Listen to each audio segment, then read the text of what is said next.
पूरे विश्व के अंदर हेनरी फोर्ड वो मनुष्य था जो अपने कर्मचारी को सबसे ज़्यादा सैलरी देता था।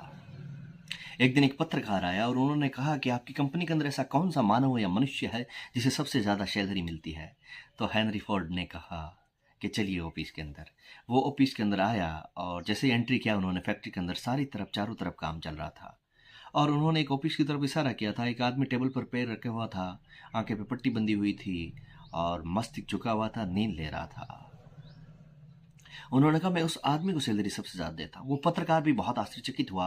उन्होंने कहा यह नींद लेते हुए आदमी को आप कैसे सैलरी ज़्यादा दे सकते हैं। फिर उन्होंने दरवाज़ा खोला और उस आदमी ने कहा हाय हेनरी, ये कहा और हाय हेनरी कहा और फिर दरवाज़ा बंद किए और वो चल दिए। उन्होंने कहा कि ये वो मनुष्य हैं जो मेरी कारों के डिज़ाइन सोचता है, अपने अच्छे विचार प्रस्तुत करता है और मैं उन विचारों के ऊपर कार्य करता हूँ। इसलिए कहते हैं कि जब भी कोई बिज़नेस या कोई कार्य या आपके जीवन के अंदर कोई सफलता, कोई लक्ष्य है, तब मान होती जब उसका विचार बड़ा होता। उसका विचार आएँगे कहाँ से? शांत रह के सोचना पड़ता है। अगर आप उसी ढर्रे के साथ चलते रहेंगे जीवन के अंदर जो आप पहले करते आए हैं, तो चलते रहिए, क्या फ़र्क पड़ रहा है? आप सेम चीज़ अगर आपने एक गलती की और उसे 50 बार करें, फिर वो गलती ही होगी। उस गलती को सुधारने के लिए आपके पास समय चाहिए, सोच चाहिए और सोच कहाँ से लाओगे? सोचने के लिए भी इंसान चाहिए और जो सोचता है शांत रहकर सोच सकता है। इसलिए उन्हें सबसे ज़्यादा सैलरी मिलती है।